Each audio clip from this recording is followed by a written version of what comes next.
Ce qui devait être une marche citoyenne et républicaine contre l'antisémitisme tourne au règlement de compte politique. Jean-Luc Mélenchon et ses soldats refusent d'y participer dimanche.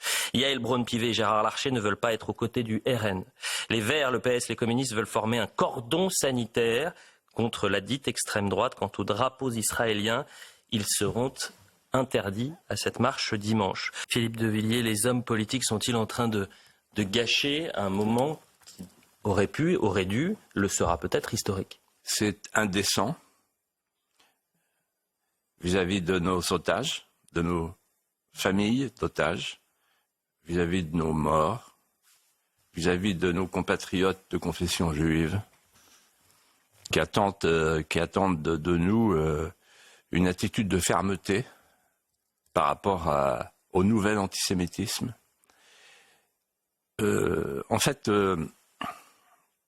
En regardant ce qui s'est passé cette semaine, je me disais, nos hommes politiques font de l'archéologie plutôt que de la politique. Ils feignent de rechercher les antisémites d'hier pour n'avoir pas à désigner les antisémites d'aujourd'hui. Et en fait, il y a un mot d'Alain Finkielkraut qui correspond bien au fantasme de la classe politique qui est allé rechercher le cordon sanitaire de François Mitterrand qui devient une corde râpée, une corde de cuisine, une ficelle de cuisine. Alain Finkielkraut dit ils ont réchauffé le cri « Le fascisme ne passera pas ». Moi j'ai entendu ça dans mon enfance. « Le fascisme ne passera pas ». Et il ajoute, ils l'ont transformé en disant « le fascisme ne trépassera pas ».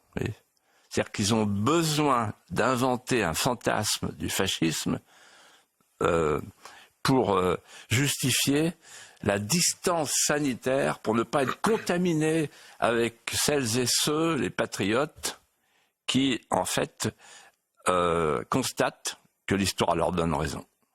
Emmanuel Macron, il doit se rendre dimanche à cette mobilisation. C'est une question que les Français se posent, Philippe de Villiers. Oui, il doit s'y rendre, parce qu'il est le principe d'unité, que c'est une manifestation pour l'unité nationale,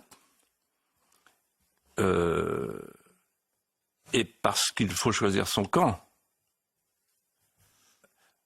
C'est-à-dire qu'il y a un pays qui a été frappé par un groupe terroriste. Ce groupe terroriste, il a des correspondants chez nous. Et donc, le président de la République, qui ne peut pas continuer à peser des œufs de mouche dans des balances de toile d'araignée. Il faut trancher. Alors, il paraît que cette semaine, il y a eu un dîner, il y a 2 jours, avec ses proches, et il a fini par dire « non, parce que le pays est divisé ». Ah bon? Il y a d'un côté le Hamas et de l'autre côté les Français, juifs et non-juifs, ceux qui sont les victimes d'aujourd'hui et les victimes de demain. Ah bon? Le pays est divisé?